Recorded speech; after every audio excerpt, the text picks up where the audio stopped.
दोस्तों, आज भारत और साउथ अफ्रीका के बीच दूसरे टेस्ट मैच का तीसरा दिन खेला गया और आज का दिन बेहद रोमांचक रहा।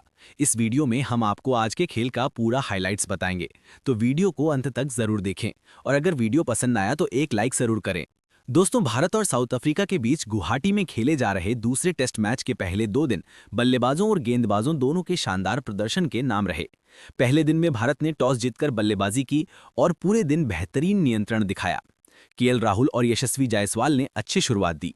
दोनों आउट होने के बाद साई सुदर्शन ने शानदार पारी खेलते हुए 97 रन बनाए और भारतीय पारी को संभाला। ऋषभ पंत ने तेजी और समझदारी से बल्लेबाजी की और दिन का अंत भारत ने 4 विकेट पर 373 रन के मजबूत स्कोर के साथ किया। पंत 92 पर और अक्षर पटेल 38 पर नाबाद थे।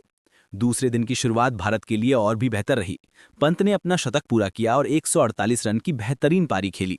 अक्षर पटेल ने भी अर्धशतक लगाया। भारत अंत में 528 रन पर ऑल आउट हुआ। इसके बाद गेंदबाजों ने कमाल किया। सिराज और बुमराह ने शुरू में ही 2 विकेट गिरा दिए। तीसरे सेशन में जडेजा और अक्षर ने अच्छी स्पिन गेंदबाजी कर साउथ अफ्रीका को दबाव में रखा। दूसरे दिन के अंत तक साउथ अफ्रीका 5 विकेट पर 143 रन पर संघर्ष कर रहा था। इसके बाद आज तीसरे दिन की सुबह गुवाहाटी में हल्की ठंडक और साफ मौसम का माहौल था। क्रीज पर कायरे और वयानमोल 32-1 मौजूद थे। दोनों ने डे 2 के अंत में कुछ अच्छी साझेदारी बनाई थी और आज उनका लक्ष्य था पहले सेशन में बिना विकेट गंवाए टीम को स्थिर रखना। लेकिन भारत की रणनीति साफ थी, जितना जल्दी हो सके साउथ अफ्रीका की पारी को समेट देना। सेशन की पहली गेंद मोहम्मद सिराज ने डाली। उनकी गेंद में ताजगी और रफ्तार दोनों थी। अगले ओवर में जसप्रीत बुमराह गेंदबाजी करने आए। उनकी पहली गेंद ही खतरनाक थी। ऑफ स्टंप पर पड़कर तेजी से अंदर आई। मूल चकमा खा गए। कुछ देर बाद बुमराह ने मैदान पर क्लासिक सेटअप दिखाया। उन्होंने पहले गेंद बाहर की ओर स्विंग कराई, फिर अचानक इन स्विंगर फेंकी। मुल्डर गेंद पढ़ नहीं पाए और गेंद उनके मिडिल स्टंप से टकरा गई। मुल्डर 23 रन बनाकर आउट हो गए। दक्षिण अफ्रीका को छठा झटका लग गया। स्कोर अब 160 पर 6 विकेट था। अब क्रीज पर आए मार्को यानसन। सिराज ने 32-1 उन्हें बाउंसर से परखा। दूसरी ओर वैरियन डटकर खेल रहे थे। उन्होंने अक्षर पटेल की कुछ घूमती गेंदों को आगे बढ़कर खेला और हल्के हाथों से 2 रन भी बटोरे। भारत ने जल्दी ही जडेजा को गेंदबाजी में लगाया क्योंकि पिच अब घूमने लगी थी। जडेजा ने पहली ही गेंद में टर्न दिखाया। गेंद लेग्स टाइप की ओर तेजी से मुड़ी और वैरियन ने पूरी तरह चकित रह गए। जडेजा का दूसरा ओवर और भी खतरनाक था। उन्होंने एक फुल गेंद फेंकी जो सीधे पैड पर लगी। जोरदार अपील हुई लेकिन अंपायर ने नॉट आउट दिया। भारत ने रिव्यू लिया लेकिन गेंद बल्लेबाज को बाहर पिच की हुई दिखी। हालांकि इससे वैरियन दबाव में आ गए और अगली गेंद में वही हुआ। जडेजा ने फ्लाइट कम की और गेंद सीधी रखी। वैरियन ने आगे बढ़कर डिफेंस करने की कोशिश की लेकिन गेंद बल्ले का किनारा लेकर स्लिप में चली गई, जहां साई सुदर्शन ने आसान कैच पकड़ा। वीर्य ने 45 रन बनाकर आउट हुए। दक्षिण अफ्रीका ने 185 पर अपना 7वां विकेट खोया। अब साउथ अफ्रीका का निचला क्रम मैदान में था। नए बल्लेबाज साइमन हार्मर आए जो स्पिन के खिलाफ अच्छा खेलते हैं लेकिन तेज गेंदबाजी उनके लिए कठिन होती है। बुमराह उनके सामने आए और पहली गेंद पर ही उनकी तकनीक की परीक्षा ले ली। गेंद ऑफ स्टंप पर पड़ी, हल्का उछाल हुआ और बल्ले का किनारा लगकर गेंद स्लिप्स की तरफ गई लेकिन फील्डर तक नहीं पहुंची। हार्मर ने जडेजा के एक ओवर के खिलाफ कुछ अच्छे डिफेंस खेले लेकिन सिराज की 32-1 गेंदबाजी ने उन्हें परेशान कर दिया था। सिराज ने आने वाले ओवर में हार्मर को शॉर्ट गेंद फेंकी। हार्मर ने खेलने की कोशिश की लेकिन गेंद का ऊपरी किनारा लगकर थर्ड मैन की ओर गई, जहां अक्षर पटेल ने दौड़कर शानदार कैच पकड़ा। हार्मर केवल 9 रन बनाकर आउट हो गए। दक्षिण अफ्रीका 198 पर 8 विकेट पर पहुंच गई। अब क्रीज पर थे केशव महाराज। वे रक्षात्मक और आक्रामक दोनों तरह की बल्लेबाजी कर सकते हैं। उन्होंने शुरुआत में जडेजा की गेंदों को आगे बढ़कर खेला। एक ओवर में उन्होंने जडेजा को स्वीप मारकर 4 रन भी लिए। इससे भारत थोड़ा हैरान हुआ क्योंकि महाराज जोखिम उठा रहे थे। अगली गेंद पर उन्होंने फिर स्वीप करने की कोशिश की लेकिन गेंद बैट और पैड के बीच धंसकर सीधा हवा में उठी। गेंद शॉर्ट लेग की ओर गई लेकिन अक्षर वहां मौजूद नहीं थे। ये विकेट बच गया। महाराज अपनी किस्मत का पूरा फायदा उठाते हुए रन बटोर रहे थे। उन्होंने अक्षर पटेल के ओवर में भी 2 चौके लगाए, एक कवर ड्राइव और दूसरा लॉन्ग ऑन की तरफ। अचानक स्कोरबोर्ड तेजी से चलने लगा। यानसन भी धीरे धीरे सेट हो रहे थे। बुमराह की गेंदों को वे अच्छे से देख रहे थे। उन्होंने एक फुल गेंद को स्ट्रेट ड्राइव करके 4 रन कमाए। धीरे धीरे दोनों बल्लेबाजों ने 50 रनों की साझेदारी बना ली। भारत को अब 1 विकेट की जरूरत महसूस होने लगी। तभी ऋषभ पंत ने गेंद जडेजा को थमा दी। जडेजा ने पहली ही गेंद पर महाराज को बीट किया। दूसरी गेंद फुल थी। महाराज ने स्वीप किया लेकिन सीधे हवा में भेज दिया। इस बार अक्षर फाइन लेग की ओर मौजूद थे और उन्होंने डाइव लगाकर शानदार कैच पकड़ा। महाराज 30 रन बनाकर आउट हुए। ये बहुत महत्वपूर्ण विकेट था। दक्षिण अफ्रीका ने 260 पर अपना 9वां विकेट गंवाया। अब क्रीज पर से कोर्बिन बॉश। यानसन को पता था कि अब उन्हें ही रन बनाने हैं। उन्होंने सिराज की गेंद पर पुल शॉट लगाकर चौका मारा, फिर जडेजा पर एक लॉफ्टेड शॉट खेलकर 2 रन लिए। आखिरकार 298 के स्कोर पर पारी समाप्त हुई। बुमराह की गेंद यानसन के पैड पर लगी। भारत ने डीआरएस लिया और रिप्ले में दिखा गेंद लेग स्टंप से टकरा रही थी। अंपायर ने आउट दे दिया और दक्षिण अफ्रीका की पारी समाप्त हो गई। इसी के साथ पहला सेशन खत्म हो गया। दक्षिण अफ्रीका 298 पर ऑल आउट हो गई, यानी भारत को 230 रनों की मजबूत बढ़त मिली है। भारत ने इस सेशन में 153 रन के भीतर 5 विकेट लेकर पूरी तरह खेल में नियंत्रण बना लिया। भारत के लिए जसप्रीत बुमराह ने सबसे ज्यादा 4 विकेट छटके, मोहम्मद सिराज ने 3 विकेट छटके, वहीं जडेजा ने 2 विकेट और अक्षर पटेल ने 1 विकेट झटका।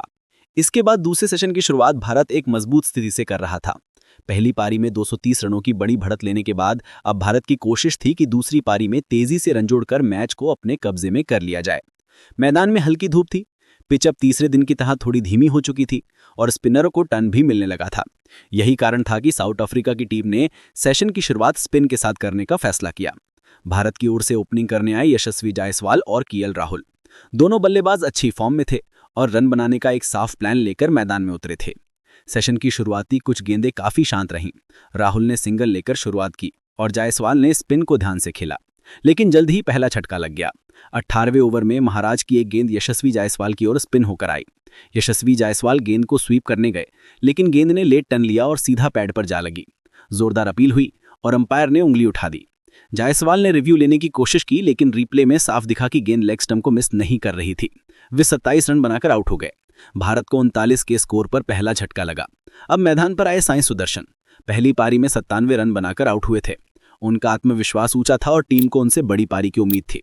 उन्होंने शुरुआत में बहुत संयम से खेला। महाराज और हार्मर दोनों लगातार सख्त लाइन पर गेंद डाल रहे थे। सुदर्शन ने ज्यादातर गेंदें आगे बढ़कर खेली ताकि टर्न के असर को कम किया जा सके। राहुल ने दूसरी तरफ तेजी दिखानी शुरू कर दी। बॉश और यानसन की गेंदों पर उन्होंने कुछ बेहतरीन कवर ड्राइव और स्ट्रेट ड्राइव खेले। एक ओवर में राहुल ने लगातार 2 चौके लगाए, जिससे भारतीय ड्रेसिंग रूम में उत्साह बढ़ गया। भारत का स्कोर तेजी से आगे बढ़ रहा था और दूसरी पारी एक अच्छी गति पकड़ चुकी थी, लेकिन तभी फिर से झटका लगा और ये बड़ा था।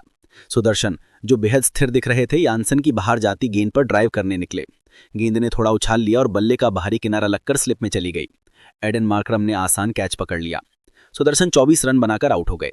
भारत ने 75 रन पर अपना दूसरा विकेट गंवाया और साउथ अफ्रीका को मैच में थोड़ी नई उम्मीद मिल गई। अब क्रीज पर आए कप्तान ऋषभ पंत। भारत के लिए उनका आना बेहद महत्वपूर्ण था, क्योंकि पंत मैच पर तेजी से पकड़ जमा सकते थे। जैसे ही पंत मैदान में आए, साउथ अफ्रीकी फील्डर्स थोड़ा पीछे हटे। हर कोई जानता है कि पंत किसी भी गेंदबाज पर हावी हो सकते हैं। पंत ने शुरुआत बहुत सोच समझकर की। पहले ओवर में उन्होंने केवल डिफेंस किया, लेकिन कुछ देर बाद ही उनका असली खेल दिखने लगा। हार्मर की थोड़ी ढीली गेंद को उन्होंने लॉन्ग ऑन के ऊपर से एक शानदार चौके में बदल दिया। गेंद मैदान में गिरी तो भारतीय दर्शकों में जोरदार शोर उठा। पंत ने इसके बाद महाराज को स्वीप करके 2 रन लिए। उनकी बल्लेबाजी में वही लय थी जो उन्होंने पहली पारी में दिखाई थी। दूसरी तरफ केएल राहुल बेहद शांत और संयमित खेल रहे थे।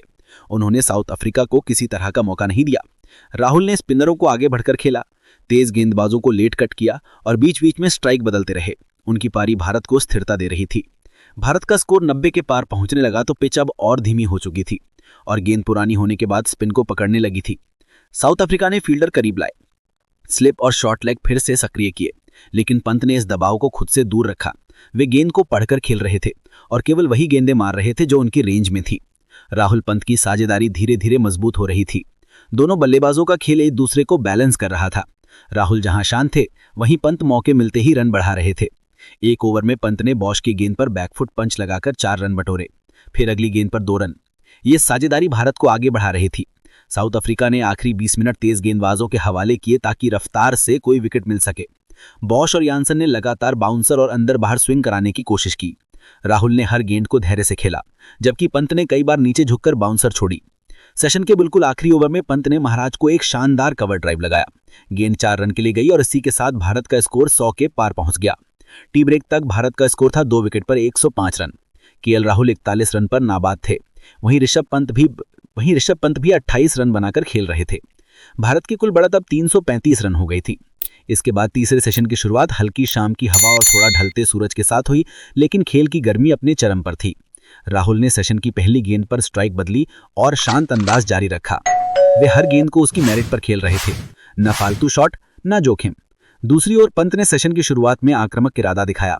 उन्होंने महाराज की गेंद पर एक बेहतरीन ड्राइव खेला और गेंद बाउंड्री की ओर निकल